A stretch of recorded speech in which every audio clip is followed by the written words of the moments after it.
চট্টগ্রামের আনোয়ারা উপজেলার বারশত ইউনিয়নত মাদকর ভয়াল থাবাত্তুন সমাজরে রক্ষা করতে মাদক বিরোধী র্যালি ও পথসভা অনুষ্ঠিত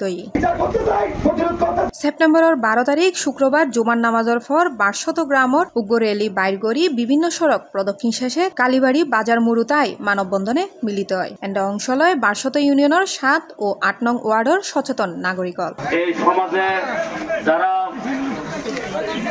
যে মাদক সেবন করে, মাদক বিক্রি করে, তাদের বিরুদ্ধে কঠোর অবস্থানে আমাদের দল এবং সমাজের সর্বস্তরের জনসাধারণ আজকে ঐক্যবদ্ধ হয়েছেন। আপনারা সবাই মিলেমিশে এই মাদকের শিকড় একদম তুলে ফেলতে হবে। মাদক সেবনকারী, মাদক ব্যবসায়ী, ইউবা ব্যবসায়ী, গাঁজা হোক, মদখোর, আরো অনেক সমাজ বিরোধী কথা আছে। ওটা তাদের সম্পর্কে, তাদের বিরুদ্ধে হচ্ছে, তারা না বলতেছে, আমরা হা বলতেছি। কিন্তু আমাদের এখানে যদি থাকে তোমাদেরকে বলতে চাই, আমাদের এখান থেকে বলা হয়ে যান, মাদক ব্যবসায়ীরা কোনো ধর্মের লোক হতে পারে না, মাদক ব্যবসায়ীরা কোনো রাজনৈতিক ব্যক্তি হতে পারে না, মাদক ব্যবসায়ীরা কোনো সমাজের ব্যক্তি হতে পারে না। আপনারা সময় থাকতে সাবধান হয়ে যান।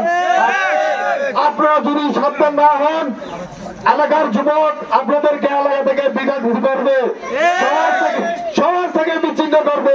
উক্ত মানববন্ধনত বারশত ইউনিয়নের সাবেক চেয়ারম্যান ইলিয়াস কাঞ্চনের সভাপতিত্বে ও এমদাদুল হোসেন সুমনের সঞ্চালনায় বক্তব্য রাখে বারশত ইউপি সদস্য মোহাম্মদ ইসমাইল, চট্টগ্রাম দক্ষিণ জেলা যুবদলের সাবেক ধর্ম বিষয়ক সম্পাদক আব্দুল করিম, হাফেজ মনিরুল মুস্তাফা, গোলাম মাহমুদ, ইদ্রিস সওদাগর, মোজাম্মেল সওদাগর, মোহাম্মদ টিপু, হাফেজ মহিবুল্লাহ কাশেমি ও আনোয়ারা রিপোর্টার্স ইউনিটির ভারপ্রাপ্ত সভাপতি মহিউদ্দিন মঞ্জুর সহ আরো বোধকেও।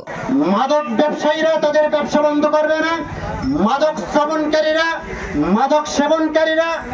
ইয়াবা সেবনকারীরা তাদের ইয়াবা সেবন বন্ধ করবে না ততদিন পর্যন্ত আমাদের প্রতিরোধ চলবে ইনশাআল্লাহ। মাদক সম্পূর্ণ নির্মূল করতে হবে। আমাদের সাথে বারশতের গ্রামের সর্বস্তর থেকে মাদক বিরোধী যে যুদ্ধ ঘোষণা শুরু করেছে যুব সমাজ, সেই যুব সমাজের সাথে আমরা ঐক্যবদ্ধ ঘোষণা করছি। মাদক হচ্ছে সকল প্রকারের গুণের মার্কেট, মানে একদম গোড়া। অতএব এই মাদককে আমরা না বলি। সি+ টিভি, চট্টগ্রাম।